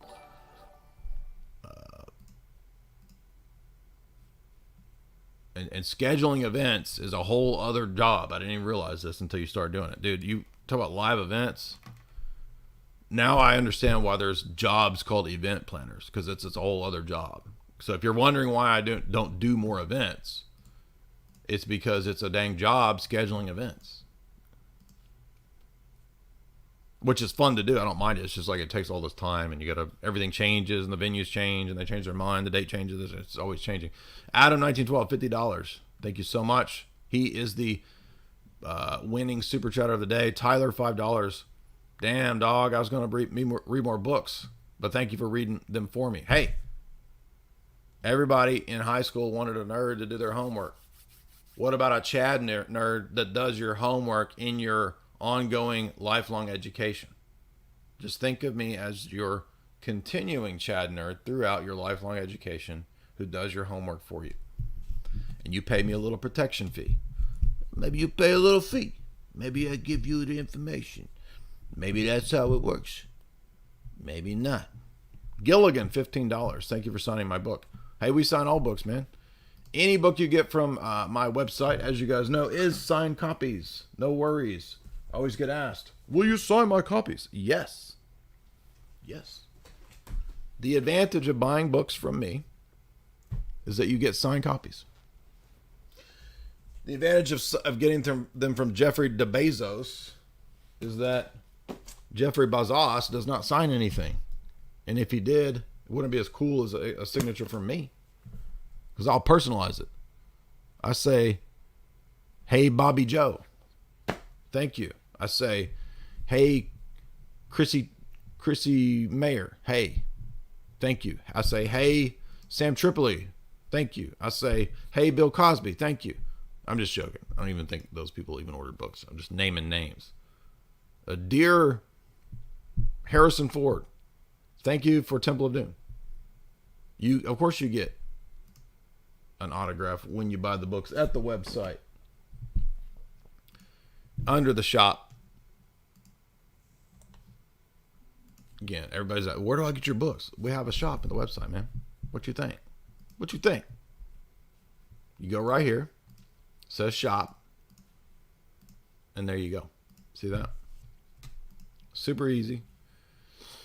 And every book is signed. Yes. There you go. Let's see. Super chat. Ancient Apostolic. Greetings.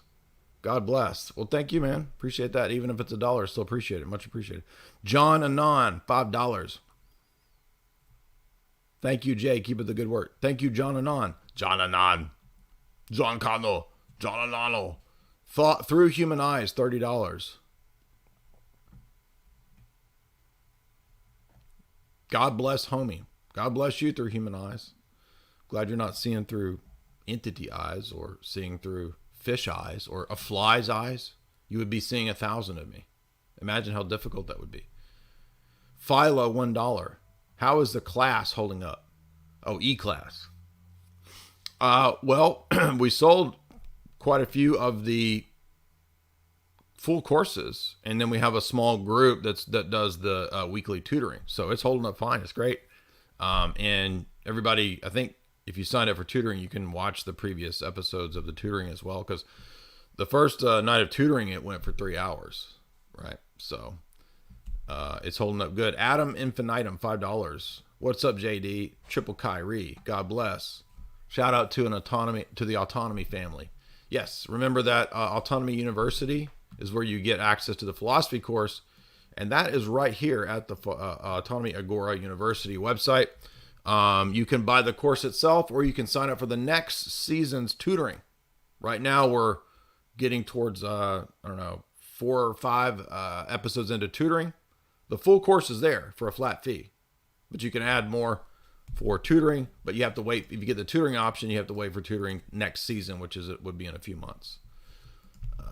Okay, so